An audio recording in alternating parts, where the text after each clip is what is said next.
Hello, welcome to Secure the Continent, News Central Television with me, Gbenga Aborowa. This is the show where we bring you the latest security updates on the continent. But before we get into the show proper for today, let's bring you the latest security headlines on the continent. Now, Chadian rebels and government in Doha for peace talks cohabit after delay in negotiations. Terrorists release a bank managing director kidnapped in the Abuja-Kaduna train. And former Burkinabe President Blaise Compaoré sentenced to life imprisonment over the murder of a revolutionary president Thomas Sankara. And park guards rape and murder Congolese women in the Democratic Republic of Congo National Park. Don't go anywhere, I'll be right back.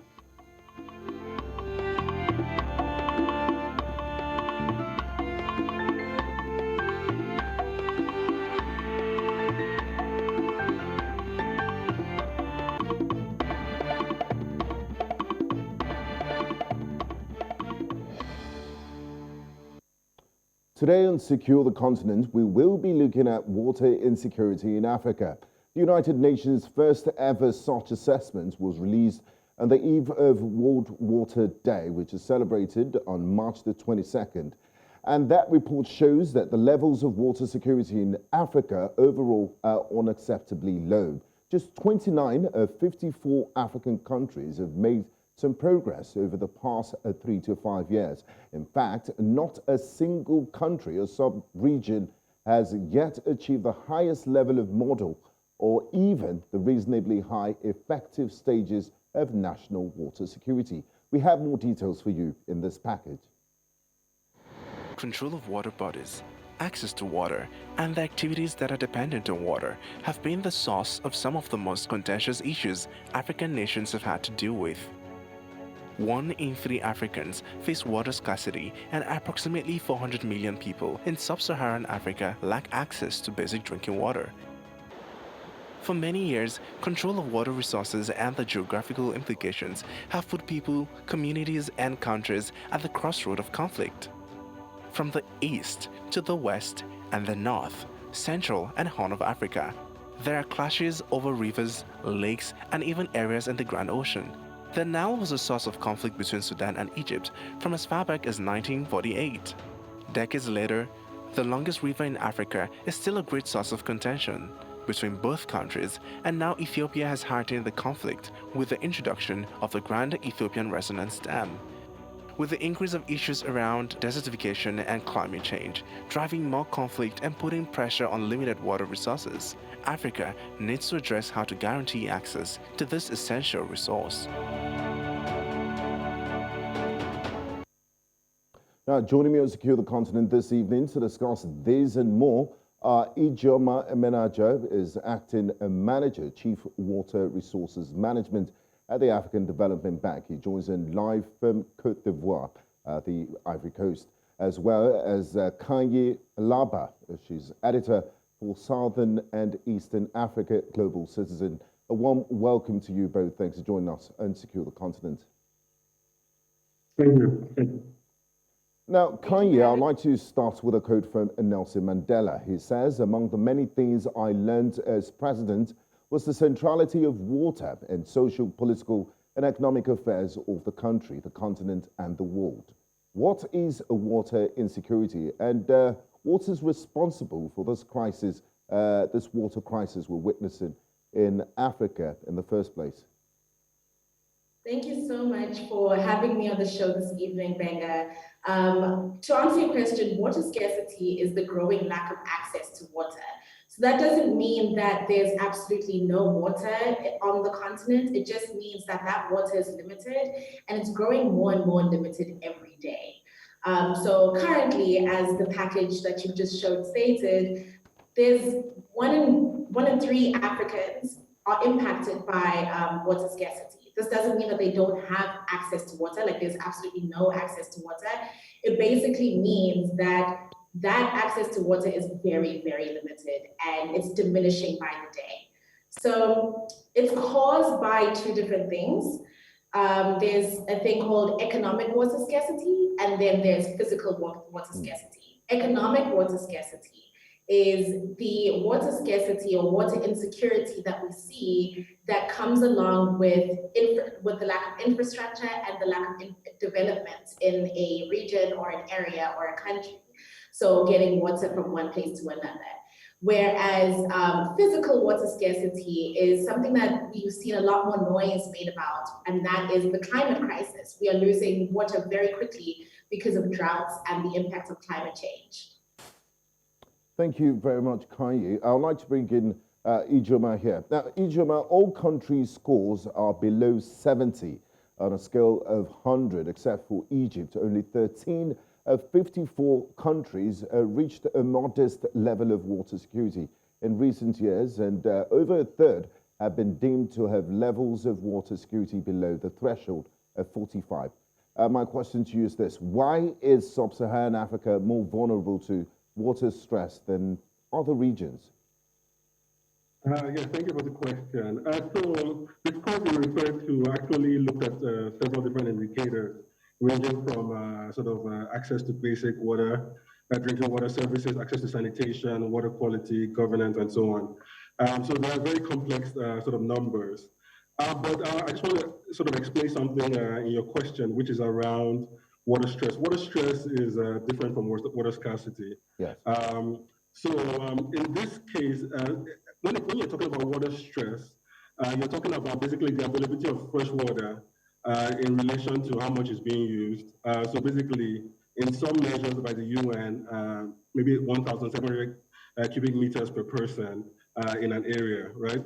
So Sub-Saharan Africa is actually not water stressed. The only parts of Africa that are really water stressed are North Africa and sort of Southern Africa. What's the difference between water scarcity and water stress? So yeah, I mean, I think this was mentioned earlier. There are basically two types of water scarcity. There's sort of economic water scarcity and there's physical water scarcity. Economic water scarcity is the problem in Sub-Saharan Africa because that's really about not having ability to get the water even if it's there. So things around infrastructure. Piping, storage. I'm sorry? I said piping, storage, and things like that. Yeah, and so on. So that is really the issue in Sub-Saharan Africa. It's in North Africa where there's water stress, where there's actually there's no fresh water. The rainfall levels are low. There's no groundwater. And that is a North Africa, Middle Eastern problem. For example, I know many people, your viewers have been to, for example, Dubai. When you're at Dubai, you don't think of water scarcity, right? But it's an extremely stressed, water-stressed environment. But because they have all the infrastructure for storage, they even do desalination. Water scarcity is not an issue. So these are, they're very very different issues. And in a lot of literature, they're sort of convoluted, and that causes a lot of problems when it comes to investment. Because in Sub-Saharan Africa, stress is not the issue. The issue is economic scarcity for the most part. Of course, there are pockets of stress, but not that many. Okay, thank you very much. Now, Ijeoma, please, if you have an earpiece, could you please use it? Because we're having some issues with your audio. Okay, just give me a second then. Okay. Now, Khanyi, back to you. When it comes to water resources, at first glance, Africa appears to be very endowed with abundant water resources. We have big rivers, large lakes, vast wastelands, and limited but widespread groundwater. So what's the main issue with water in Africa? Brilliant question, because we have these beautiful water sources that we can obviously advertise for tourism. But the issue is preparedness. We're simply unprepared. We simply don't have enough water for the population that is continuously growing. So basically, Africa has this population that is growing rapidly, like very, very fast. And we have the matters of water stress, as Ijeoma actually just said. Water stress is being, a lot more exacerbated by the climate crisis. So global warming is drinking all of our water and leaving none for us. But we have a situation where our population is growing, which is great. We love a population growth. We love African people. African people are amazing. They're fabulous.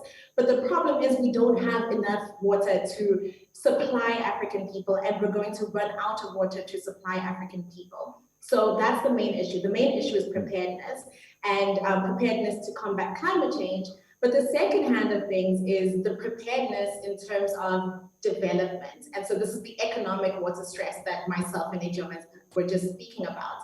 So we don't have that preparedness, we don't have that infrastructure in some regions to kind of supply water from one source to another. We are not prepared for the growth that's going to happen on the continent. And we know that we are going to expect that growth because of how quickly the continent has already grown. So we have all these people, but we don't have enough water. And a huge problem is the fact that water is a finite resource. You can't make more water. We get the water that we get. So making sure that we use that water and we protect that water from climate change, and we protect that water from infrastructure, a lack of infrastructure and a lack of development is the most important thing here. And so the main issue, to answer your question, is a lack of preparedness. Basically, we're not prepared. Are these governments, Khanyi, are these governments not aware of the importance of water? And is it a matter of policy, or they just don't care? Because, I mean, it's a matter of life and death. Why are we still having these issues? A lot of African countries are 60 years post-independence. You think water is one of the most basic things that should be fixed? Yeah, the issue is basically urgency. So I don't think that these governments are underprepared, or these global leaders are underprepared. I mean, not underprepared, underknowledged. The issue is that they don't see the urgency. If something is not impacting you directly, you will not see the urgency. So you have to open your eyes to those areas that are vulnerable. And if you don't open your eyes to those areas that are vulnerable, you as a government, you as a leader, if you do not see that and you don't open your eyes to the needs of your continent, your country, your region, you basically can't fix the problem. And you're basically putting that problem to the side. And so it's the same issue with the climate crisis that we're seeing globally. We think we have a lot more time than we actually have, but we don't have that much time at all. We're running out of time. And so I don't think it's a thing of the countries or the leaders or the politicians. I don't think that they don't know what's going on. I think that they have more time. And priority. Thank you, Khanyi. I'd like to bring back Ijeoma. Now, Ijeoma, in the midst of an apparently substantial supply of water at continental level, there are sub-regions and countries in Africa that are experiencing growing water scarcity. Where are the water problems most acute? I think you noted some of this in your opening statement. What regions are most vulnerable to this water scarcity problems? Yes, so I mean, I hope you can hear me better. Yes, so much better. Yeah, thanks. I think it's very hard to paint Africa with a broad brush, right? Different things are happening in different parts of Africa. But like I mentioned earlier, in North Africa, for example, the issue is really water stress and the lack of physical availability of water. But when you're talking about, for example, where Khanyi is in Johannesburg or in Gauteng, where Johannesburg and Pretoria is, there's a serious water issue. But they've resolved that partially or quite well by piping water from Lesotho to Gauteng. So every time you turn on the tap in Johannesburg, the water comes from Lesotho. So a place like Namibia, for example, is extremely water stressed, but they are sort of among the best in the world when it comes to managing water. So Namibia is basically a desert for all intents and purposes, but they're really good at managing water. So I cannot begin to overstate the importance of infrastructure in dealing with water issues, because even if you have an abundance of natural water and you cannot get to it, you might as well have none of it. So really, infrastructure is an issue. But just one more place that is of importance is the Sahel. So it's basically that belt that goes across all the West African countries, most of the West African countries, all the way to East Africa. That is another area that has serious water issues, but that can be resolved. But that is not as a result of lack of infrastructure. It's just the geography, the way, I mean, the way, the natural topography of those areas, right? Yeah, no, yes, so there's a water scarcity, but it is not the most, it's not the driest place in the world. Australia is the driest place in the world, but there's no water stress in Australia. Again, it comes down, there are many solutions to what the water issue in the Sahel. People have talked about greening the Sahel, planting trees, and doing all kinds of investments around growing vegetation there. I mean, they can pipe water from southern West African countries to North West African countries if there was money for infrastructure. It's important to note that every year there's an infrastructure, there's a sort of investment deficit of about $35 billion every year in the water sector, and that is really around sort of infrastructure. So just to talk about sort of governance issues, it's important to note that a lot of governments don't put water at the top of the agenda, but water is critical to public health, critical to all kinds of economic development, critical to life, so on and so on. So you see a lot of lack of investment because people sort of think about water as sort of a natural, sort of like public good that does not require investment, but it really is one of the sectors that requires the most investment. Now, still staying with you, Ijeoma, in the midst of when colonial boundaries were drawn, residents were separated from resources. And you did give a fine example of how Lesotho, how South Africa pipes water from Lesotho to Johannesburg. Do national boundaries affect water stress? Because, I mean, the biggest example we can look at now is the Grand Ethiopian Renaissance Dam. The countries in the upper Nile are complaining. Egypt is complaining, Sudan is complaining that damming this now at that point is going to affect stress. Yes, but I also want to be sort of put out caveats that the whole world has boundaries, right? Water in very few places is within one sort of territorial boundary. But it's important to note that there are several factors. Some of them are legacy factors. So in the Nile, as you were mentioning, sort of the colonial sort of leftover was that only Sudan and Egypt were given sort of rights to the water, and Tanzania, Uganda, and Ethiopia were ignored, and Ethiopia couldn't take it anymore. They really have water issues there, and they built a dam. But the issue is if the proper sort of water sharing, water agreements are available, sharing water should not be a difficult issue, right? For example, in the Senegal River Basin, that's Mali, Mauritania, Senegal, Guinea, and I think there's one more country.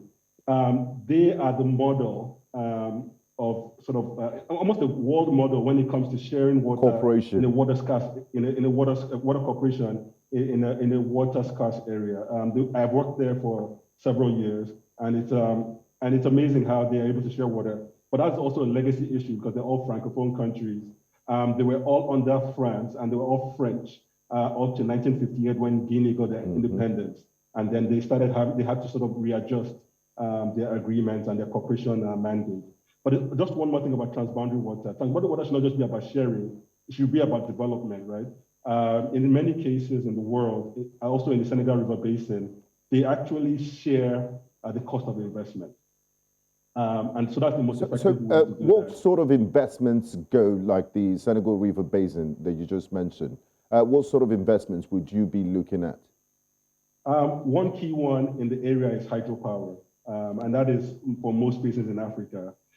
Building sort of hydropower dams. We have some of that in Nigeria. Let me talk about my country for a minute. But in Nigeria, we have sort of some dams on the River Niger, right, and so on. But in that basin, they have several dams that are doing hydropower. And all over Africa, we have several dams that exist in sort of in the works. But these dams are very expensive. And I've seen a few in my career that have sort of died because there was not sort of cooperation in terms of sharing the cost. And not many countries can sort of build a dam like Ethiopia by itself, basically. Yeah, it's highly intense, capital-intensive infrastructure. Thank you, Ijeoma. Now, back to you, Khanyi. The frequency of droughts have nearly tripled compared to the 1970s, leaving millions out of food. What are the most urgent steps needed to mitigate the effects of climate change and millions of Africans who are currently food insecure? Sure. So the issue that we're facing here is that Africa is being impacted very harshly by climate change, an issue that we very barely contributed to. So climate change is impacting us, but we had very little impact on climate change. And so what we really need to do is hold our world leaders accountable and call on them to really step up to act against climate change. Because yes, the infrastructure, as Ijeoma was speaking about, the infrastructure is really important, and that those economic deals are very important as well. But they're only as important as how much water we do have. And as I stressed before, we have finite amounts of water. And so we need to make sure, first and foremost, that there's a plan globally to protect the climate, to protect the world from climate change and to act against the climate crisis. So we need world leaders to immediately step up and take those actions that they've been pledging for years to take. In order for them to combat climate change. Global warming and climate change are not things that just happened out of the blue. We caused them as a society, mainly the Northern Hemisphere, but as a society, now that we know that we've caused them, we have the responsibility to change that, and we have the responsibility to fix that. And the biggest people who can fix that are world leaders, business leaders, people who make the world's biggest decisions, people who run the world based on these decisions, and who, quite frankly, don't see it as an urgent issue. And so that kind of needs to happen immediately in order for us to properly discuss how we can use our finite resource, because we're not getting that water back. That water that has been taken from us from global warming is not coming back to us. That was what I was just going to button there. So when you have a situation like droughts and low levels of rainfall, are these things reversible? And is it too late? Because I mean, in the Sahel, countries like Senegal have taken up projects like, building trees and trying to push back the impact of the Sahel, the encroachment of the Sahel on the territory. Is there anything water related that is reversible? Currently, not obviously. So there's not obviously something that can show that the water stress and water scarcity can be reversed. We can try our best to curb the climate crisis, and we can see where we go from there. But we need to look at protecting the water that we currently do have, because it is going to run out if we don't look at protecting that first. There's no way to make more water. It's not possible. But also, there's optimism in the sense that there are scientific and technological advancements that are being looked at and that are being experimented with that we can potentially, make at a grander scale.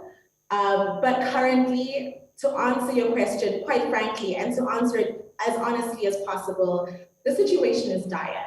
There's no way to make more water. There's no way to reverse the fact that we've lost water. So we have to really think about how we use the water we currently do have and how we can make that last. Thank you, Khanyi. I would like to bring in Ijeoma here. Khanyi said, when water is lost, is lost. You look at a country like Namibia, it's surrounded by deserts, and they have a coast to the Atlantic. What happens to, and we've heard countries like Australia have desalination plants, that the United Arab Emirates also does a lot of that. Ijeoma, how expensive is this infrastructure, and what's the process like to turn salt water into drinking water, basically? Yes, thank you. So first of all, I think I should note that that desalination is an option in very few places, right? In most other places, there are other options. So this price has sort of gone down. It's less expensive to do. So basically, the desalination is basically using high levels of energy to remove salt from water. Of course, generating that energy is where the cost really is, amongst other things like filtration systems and so on. So yes, Namibia has been looking at that. But I don't believe, I know they're doing it industrially, but I don't believe they've sort of transitioned to doing that, to doing because they have a huge mining sector. I don't think they've transitioned to doing that at sort of, I guess, the commercial, sort of at the consumption level for individuals. Yes. I think it's still a very commercial, and I think it's still viable because at the commercial level.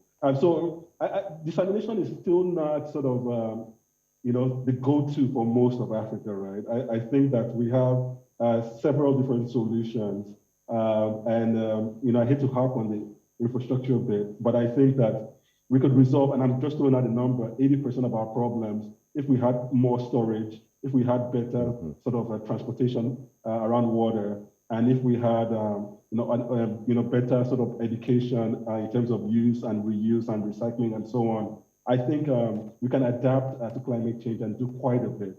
So I don't want to sort of do doom and gloom here. I think we have really an opportunity to do a lot if we can sort of generate the kind of investment we need to see in the sector. But in in countries that record persistent levels of drought and little rainfall, countries like Ethiopia, Kenya, Somalia, what options do they have? Because the rainfall, rivers are drying up and what have you. What options do those type of countries have? Yeah, so we talked about water stress earlier, and I tried to, and in terms of sort of water per capita, there is enough water in these countries, right? So the issue is not, the issue that when you see drought and when you see sort of inability to access water, yes, it is almost an economic issue. Because if economics were better, we could move water to the people that need it. If economics was better, we could move them from those situations, right? Or even just, for example, I did quite a bit of work in Israel, which is one of the driest places in the world, but has one of the most vibrant sort of agricultural sectors in the world because they use water, there's sparse water resources in the most economic way possible, like drip irrigation came from Israel. So really, I think that the opportunities around technology and investments that are important. There aren't many places in Africa where it is so dire that we are going beyond no solutions. There are actual solutions if the right amount of investment existed. Thank you, Ijeoma. And on that optimistic note, we will go on a quick break. And when we return, we'll be looking at solutions to Africa's water problems. Do stay with us here on Secure the Continent. We'll be right back.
Thank you for staying with us. You're welcome back to Secure the Continent. If you're just joining us, this is Secure the Continent. I have been discussing the water scarcity problem in Africa. I still have with me here Ijeoma Emenajo, the Acting Manager, Chief Water Resources Management at the African Development Bank. And I also have Khanyi Mlaba, Editor for Southern and Eastern Africa at Global Citizen. Now, Khanyi, Ijeoma touched on the issue of dams earlier. So what conditions necessitate the construction of dams and rivers that supply multiple nations? And are there charters in place to grant ownership? How does the geopolitics work when it comes to knowing what you can do, when especially with rivers that move across countries, cross boundaries of nations? So, sorry, I just wanted to make sure that question was directed at me. I didn't quite hear the beginning. No, I was talking about damming, the construction of dams, and that on rivers that supply multiple nations. Are there charters that in place to grant ownership to some nations, and what conditions necessitate the construction of dams? Are dams really a positive thing, or do they cause water stress?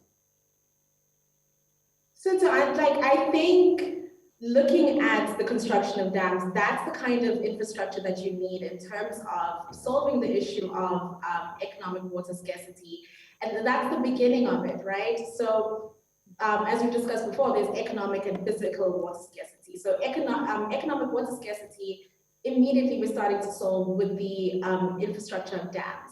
And then we need to continue looking into putting pipes in to make sure that that water gets to the people that need it most. So I don't think the creation of dams is really causing too deep a stress on the water crisis.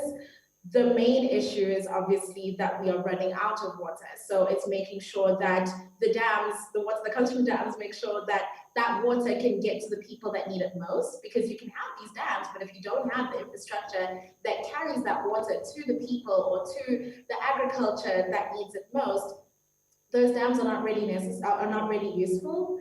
And then looking particularly here in South Africa, you can also have those dams, but those dams are also dependent on nature working the way that we expect nature to work. We wait on nature to tell us how much water we're going to have. And so looking at, just a couple of years ago, Cape Town in South Africa was nearing day zero and the dams were running out of water.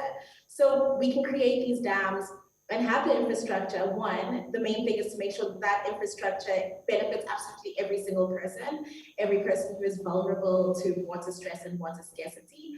But also, it's not the be-all and the end-all of the water crisis. The water crisis is still a crisis so long as climate change exists. And so we need to make sure that there are, manners in which that we deal with the climate crisis, and make sure that people step in and take action against climate change. Thank you, Khanyi. Ijeoma, I would like to stay on the issue of dams. I didn't quite get you at the first time. So can you explain how dams work and if they're a positive thing? And Sudan and Egypt complained about the construction of the GRD, that it would affect their scarce water resources. Are those concerns legitimate? Okay, thanks. I think you're getting me into some politics here. So let me try and answer. There are two parts of that question. I think, look, I think we require local solutions to local problems, right? In some cases, those large dams are needed, and in some cases, they are not feasible. For example, as Khanyi has mentioned very eloquently about climate change, there's some cases where building a large dam is a waste of time because you cannot get water to put in your reservoir because it doesn't rain enough or there isn't enough precipitation in that area.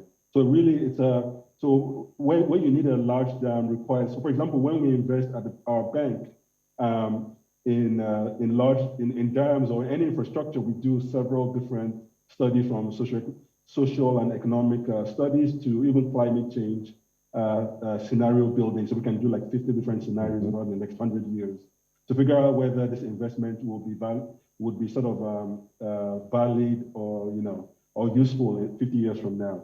So it really, the dam issue is very relative. In terms of the Nile, I think as any transboundary issue, the right agreements have to be in place. And you saw in the Nile, the reason why there was so much contention was because the right agreements were not in place. Like as I mentioned earlier, there were only two countries with powers in a basin that I believe has like 7 or 8 countries or so. So that is not the ideal situation. But there are many good examples like the Senegal River Basin, even the Niger Basin that has 9 countries that includes Nigeria, Niger, and so on. It's a great example. There's a lot of infrastructure that is cooperative infrastructure there. The Lake Chad Basin also has the right sort of agreement in place, but the infrastructure and the investments have not been up to par with the needs. So I think we always start with agreement around not just cooperation, but benefit sharing. These two things have to be taken into account, right? That we cooperate on the building and the investment, but we also have to agree how do we share the benefits that come from it upstream and downstream. Look at issues around water quality. A lot of agreements before before climate change became an issue, with the Nile and so on, only looked at water quantity, right? They wanted to make sure that everybody had the right amount of water, whoever was a signatory. But now, because of climate change, we really need to look at quality of water. And when I mean quality of water, I mean water in terms of the amount of sediment in it and so on. And so the less water you have, the more you have to sort of manage those issues around quality. Oh, yeah. So I think the short answer is that really the agreements are the most important starting point around transboundary waters. Thank you, Ijeoma. I'd like to bring in Khanyi. Khanyi, what is the relationship between water stress and economic development? How is water important for the continent's economy? So we need to speak about the fact that agriculture plays a huge role to Africa's economy.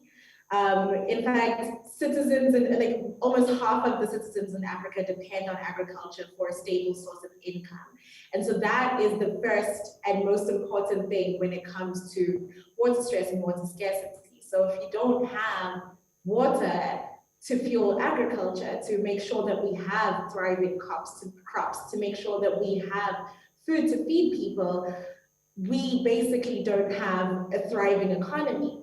And that economy can also, kind of deplete because of the fact that we depend on the economy, the agricultural economy, for exports. And we depend on it in order to make sure that within our local regions there is food and we can have that cash flow, that economic flow, because we're selling the agriculture within our own homelands.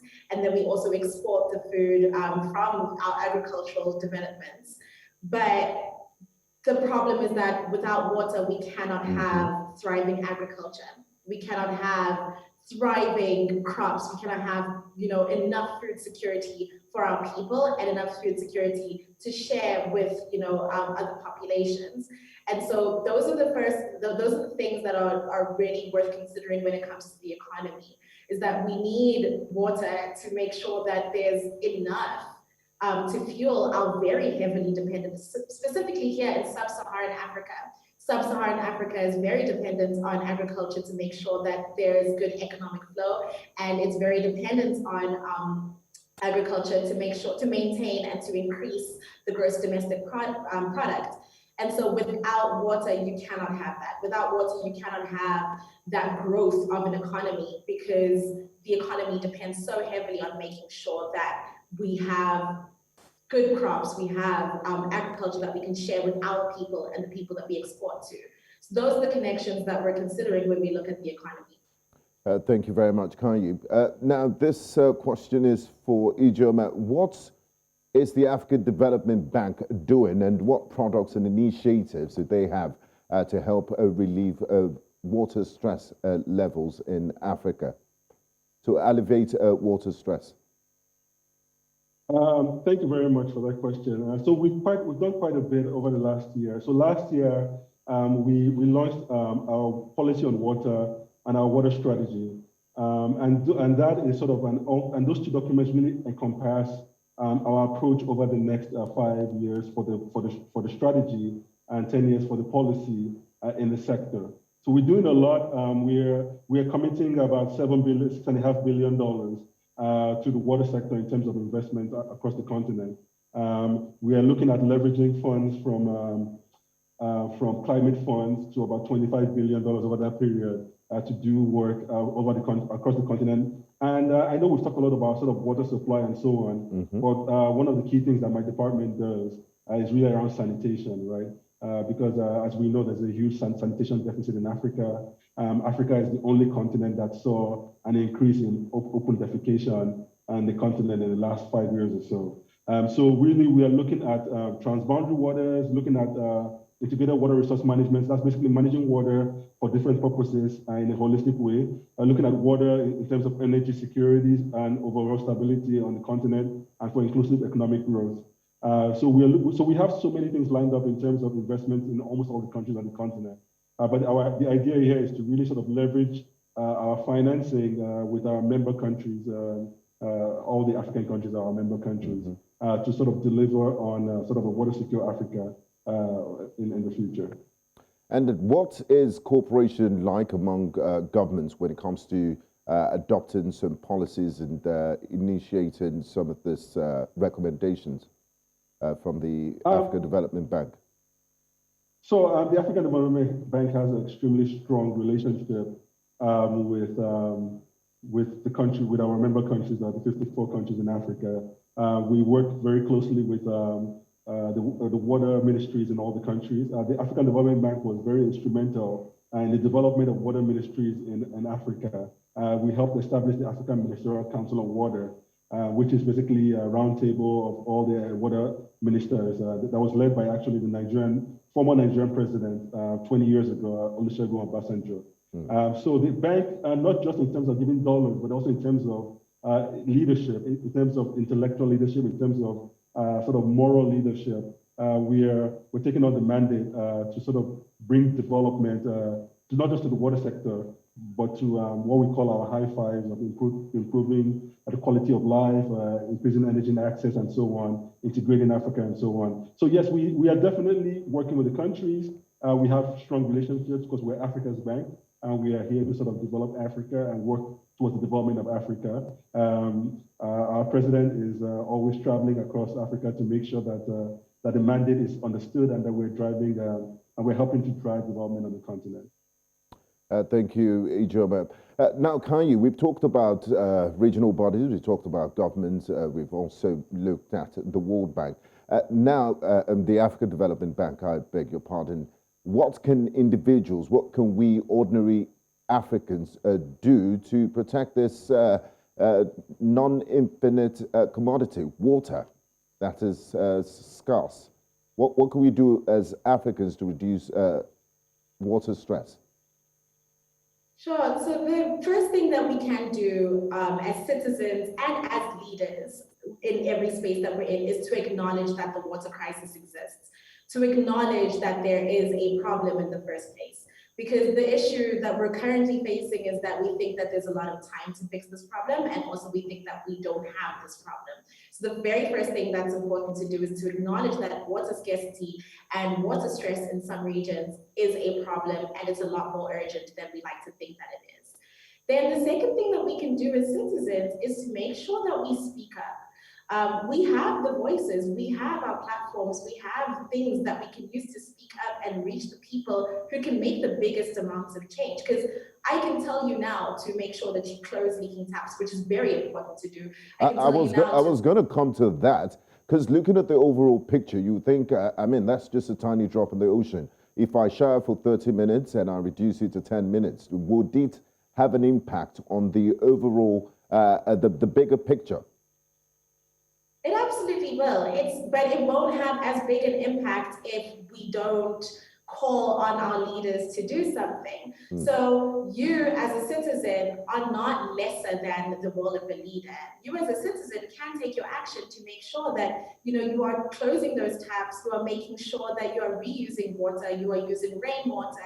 Those things are very important to how we continue to develop and continue to keep and protect water.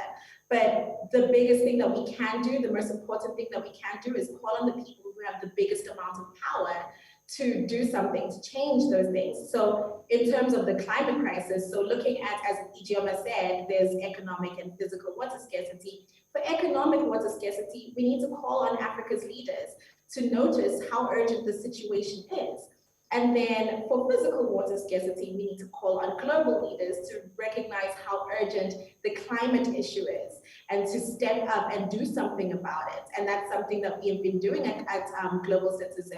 That's something that we brought that urgency a lot more forward. We're telling governments, we're telling world leaders, we're telling business leaders that, hey, you need to sort out this climate change issue immediately, because yes, as citizens, we can take these lifestyle changes and they will make a difference. But what will make a bigger difference is to make sure that we yes, Khanyi, this call to action by Global Citizen, how has the response been? Are you seeing, are people being responsive? Are governments listening? Yes, so the reason why we've changed our call to action from ending poverty and ending climate change by 2030 to immediately right now is because we may receive those responses, we may receive those pledges from governments and world leaders, but the action is where we're lacking. So we want to make sure that that action is taken. And so as we've launched our campaign last week to end extreme poverty now, and that includes ending climate change now, we want to make sure that even though those pledges, because for sure the campaign is well received and people can speak about it and people can pledge and can make commitments and say that they're going to make things different, but our campaign is making sure that that action is taken. And so we have seen world leaders step up and say that they're going to do what they have pledged to do. And so now it's just making sure that that action is taken and we hold them accountable. So yeah, it has been a positive response so far, and we're hoping to continue that positive response to make sure, because the climate crisis is not getting any better. And the only way for us to make it stop, and the only way for us to take action now, not in like 10 years, 20 years, right now, immediately, the only way for that to happen is for us to hold our world leaders accountable to the pledges and the commitments that they make.